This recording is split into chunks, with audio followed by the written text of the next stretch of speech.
your article, you say there are 3 stages. I think of the 3 C's. Yeah, sure. What are the 3 C's families go through in becoming a multi-generational successful family? Sure. I should probably not use that without asking you how you define that, but still, I mean, what are the 3 What have C's? I observed? And this was really from the observations of families that I'd worked with and talking to other professionals in the field. And while we may think that things look really orderly, the chaos phase is where most people are, actually. So chaos is the first. Coordination is when you really start to pull things together in a more organized fashion. And at the end of it, I called it cohesion, but I would actually today call it continuity. That's where families really have a longer term sort of. If you're thinking about the chaos phase, and maybe it's not obvious, maybe it's not tumultuous, but what are some of the hallmarks of a family in a state of chaos? Right. In some ways it might be because it looks calm. Usually you have what I call the sleep at night work has been done, so that at least you have a will, you probably have created some sort of trust, you have your advisors, you have your lawyer, you have your accountant, you have maybe your financial planner, but they don't know each other, they haven't worked with each other yet, you haven't pulled them together.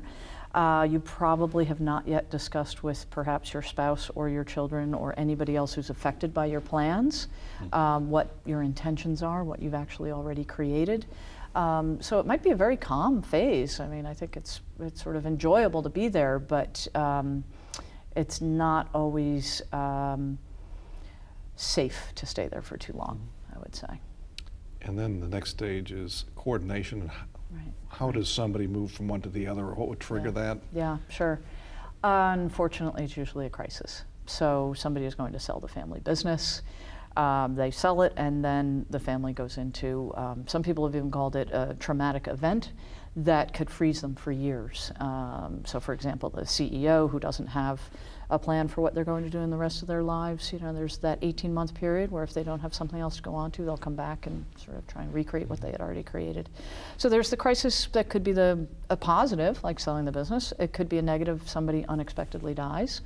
The more thoughtful families have done their work before, and they say, we have all of these things in different places, let's pull it together. And that's why I call it coordination, because you really start coming together, and that's when you have your first organized family meeting, where you really have an agenda, people have input, you have a rotating way of, you know, sort of including people with different points of view. And you start to talk about your mission, your vision as a family, I think, but it's really more of the pieces are getting sewn together better. And then the third phase sounds like the nirvana phase of cohesion and continuity. What percentage of families get there, and how do you tell if they are? Sure. I would say maybe 2 to 5% get there.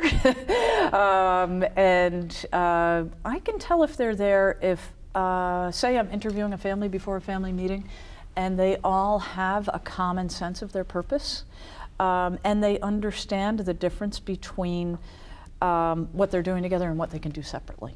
So they've sorted that one out. They've got much better communication skills among each other because they've spent some time grappling it out. They've had some time to figure out what their roles and responsibilities are and who are the best people to serve them.